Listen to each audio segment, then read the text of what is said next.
मेरा नाम नेहा है। आज मैं कई सालों बाद अपने पुराने घर लौटी हूँ। कहते हैं कुछ घर कभी खाली नहीं होते, उनमें यादें रहती हैं। जब मैंने उस पुराने लकड़ी के दरवाजे को खोला तो धूल का एक बादल मेरी आंखों में भर गया, लेकिन उसी के साथ मुझे एक जानी पहचानी खुशबू आई। माँ की रसोई की हल्दी, साबुन और कपूर की महक जैसे पूरे घर में फैली हुई थी। दीवारें चुप थीं, लेकिन लगता था जैसे बोल रही हूँ।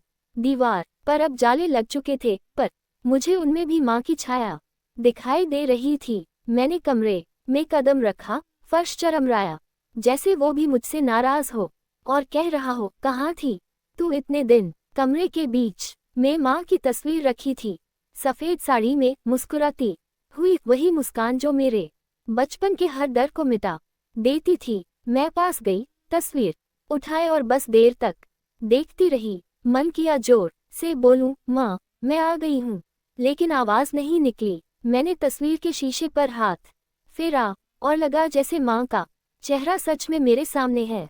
बाहर सूरज ढल रहा था, उसकी सुनहरी किरणें दीवार पर पड़ रही थी और मुझे ऐसा महसूस हुआ जैसे माँ कह रही हो, रो मत, मैं यही हूँ। थोड़ी देर बाद मैंने सोचा, सफाई कर लेती हूँ। माँ को बिखराव बिल्कुल पसंद नहीं था। उन्होंने हमेशा कहा था, घर तभी अच्छा लगता है जब उसमें प्यार और सफाई दोनों हों। मैं अलमारी के पास गई, वही पुरानी लकड़ी की अलमारी जिसके ऊपर माँ पूजा की थाली रखती थी। दरवाज़ा खोला तो कपड़ों से वही जानी पहचानी महक आई, चंदन की, नींबू की और माँ की। मैं एक एक कपड़ा निकालने लगी, हर साड़ी को छूते हुए ऐसा लग रहा था जैसे माँ मेरे पास खड़ी है, कह रही हूँ, संभाल कर रखना नेहा, ये मेरी पसंदीदा थी। तभी नीचे से एक पुराना नीला लिफाफा गिरा, धूल में सना हुआ, थोड़ा फटा हुआ। उस पर लिखा था, मेरे प्यारे बच्चों, आदित्य और नेहा के नाम। मेरे हाथ रुक गए, दिल जोर से धड़कने लगा। मैंने लिफाफा उठाया और धीरे धीरे कमरे से बाहर आई। भाई जरा इधर आओ, मैंने पुकारा। आदित्य आया, उसने मेरी आंखों में देखा और समझ गया कि कुछ खास है। मैंने कांपते हाथों से लिफाफा उसकी तरफ बढ़ाया। वो बोला, ये क्या है? मैंने कहा, माँ की लिखावट लग रही है। उसने लिफाफा खोला, अंदर एक चिट्ठी थी, पुरानी लेकिन माँ की खुशबू से भरी हुई। भाई ने पढ़ना शुरू किया, मेरे प्यारे बच्चों, जब ये चिट्ठी तुम्हारे हाथों में पहुंचेगी, मैं शायद इस दुनिया में न रहूं। बस इतना सुनकर ही मेरी आंखों से आंसू बह निकले।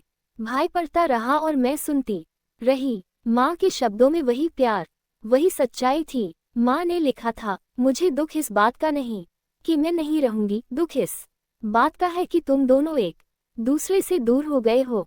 मेरे दिल में चुभ गया ये वाक्य।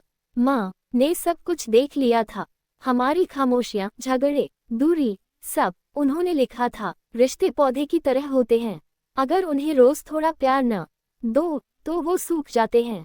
हमने उस पौधे को सूखने दिया था। मैं अपने काम में, भाई अपनी दुनिया में खो गया था। माँ चाहती थी कि हम दोनों साथ रहें, पर हमने उनकी बात नहीं समझी। भाई बोला, नेहा, माँ को सब पता था। मैंने कहा, हाँ, और हम सोचते रहे कि वो कुछ नहीं जानती। हम दोनों चुप थे, पर अंदर से टूट चुके थे।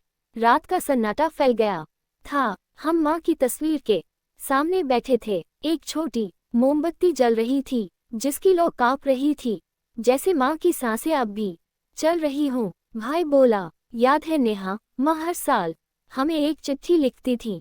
मैंने कहा, हाँ, लेकिन पिछले साल नहीं मिली थी। वो बोला, शायद यही आखिरी चिट्ठी थी। मेरी आंखें भर आईं। मैंने तस्वीर को देखा और बोली, माँ तुमने लिखा भी, और हम पढ़ने में देर कर गए। उस रात मैंने महसूस किया कि किसी को खो देने से ज्यादा दर्द उसे देर से समझने में होता है। माँ की हर बात अब समझ में आ रही थी, उनका डांटना, उनका समझाना, उनका चुप रहना, वो सब अब दिल में गूंज रहा था। सुबह जब आँख खुली तो कमरे में धूप फैली हुई थी। मैं रसोई में गई, सब कुछ वैसा ही था, वही स्टोव, वही बर्तन, वही प्याली जिसमें माँ चाय पीती थी। मैंने गैस जलाए और माँ की तरह पराठे बनाना शुरू किया। आटा गूंथते हुए आंसू टपक रहे थे, लेकिन इस बार वो दुख के नहीं थे, बल्कि अपनापन महसूस करने के थे। भाई आया, खुशबू सूंघी और बोला, ये तो माँ के हाथों की खुशबू है। मैंने मुस्कुराकर कहा, हाँ, आज वही बना रही हूँ जो माँ बनाती थी। हम दोनों साथ बैठे, खाना खाया और बीच में वही चिट्ठी रखी थी। हर कौर के साथ लगा जैसे माँ हमारे साथ बैठी हैं, मुस्कुरा रही हैं। मैंने मन ही मन कहा, माँ, तुम कहीं नहीं गई, तुम तो हमारे हर सांस में हो। कभी कभी एक चिट्ठी सिर्फ कागज नहीं होती, वो माँ की आखिरी सांस होती है, जो अपने बच्चों को जोड़ने के लिए छोड़ जाती है। माँ की आखिरी चिट्ठी ने नेहा की जिंदगी पूरी तरह बदल दी। वो अपनी गलतियां समझती है, भाई से रिश्ता फिर से जोड़ती है और माँ की कही हर बात को अपने जीवन का रास्ता बना लेती है। सुबह की ठंडी हवा में वो दिन कुछ अलग ही था। माँ के जाने के बाद घर बहुत समय से इतना शांत कभी नहीं लगा था, पर आज उस चुप्पी में एक सुकून था। रसोई से पराठों की खुशबू फैल रही थी और खिड़की से आती धूप ने कमरे को सुनहरा बना दिया था। भाई चुपचाप अखबार पढ़ रहा था, पर उसकी आंखें कई बार मेरी तरफ उठ जाती। पहली बार मुझे लगा हमारे बीच जो दीवार खड़ी थी वो टूटने लगी है। माँ की चिट्ठी अब भी मेज पर रखी थी। मैंने उसे फिर उठाया और आखिरी लाइन पढ़ी, अगर कभी तुम दोनों झगड़ो तो ये चिट्ठी पढ़ लेना, मैं तुम्हें फिर से जोड़ दूंगी। मुझे लगा जैसे माँ वही है, मुस्कुरा रही हैं और कह रही हैं, अब तो बात कर लो। मैंने गहरी सांस ली और धीरे से कहा, भाई माफ करना। वो चौंक गया, बोला, किस बात के लिए? मैंने कहा, उस दिन जो बातें कही थी, जो दूरी बनाई थी, उसके लिए। वो चुप रहा, फिर मुस्कुराया और बोला, अब नहीं होगी दूरी, माँ का वादा था ना। उसकी आवाज सुनकर मेरी आंखें भर आईं। इतने सालों बाद वो दिन ऐसा था जब मैंने सच्चा अपनापन महसूस किया। उस दिन के बाद मैंने तय किया कि अब मैं माँ की हर सीख याद रखूंगी। वो कहा करती थी, कभी किसी से बात करना मत छोड़ना नेहा, खामोशी सबसे बड़ा झगड़ा होती है। अब मैंने उस बात को अपने दिल में उतार लिया।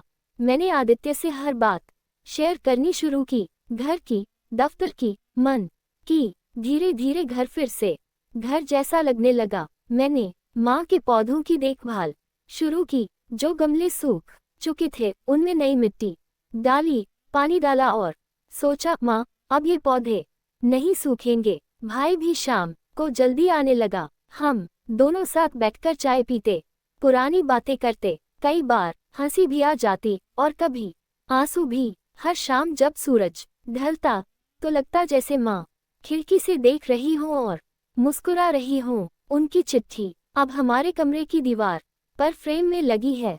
हर बार जब हम झगड़ने लगते हैं तो बस उसे देखते हैं और सब शांत हो जाता है। कुछ हफ्तों बाद मैं माँ के पुराने कमरे में गई, वहीं जहाँ उन्होंने अपनी आखिरी चिट्ठी लिखी थी। कमरा अब भी वही था, उनकी साड़ी अलमारी में, पूजा की थाली टेबल पर और दीवार पर उनकी पसंद की घड़ी टंगी हुई। मैंने उनकी अलमारी खोली तो एक पुराना नोटबुक मिला।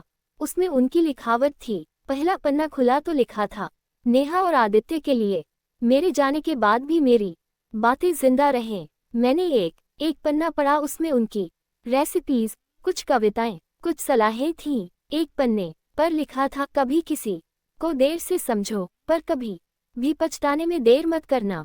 उस लाइन ने मुझे अंदर तक झकझोर दिया। कितनी सच्ची बात थी। माँ के शब्द जैसे फिर मेरे कानों में गूंजे, नेहा, जो दिल से माफ कर देता है वही सच में आगे बढ़ता है।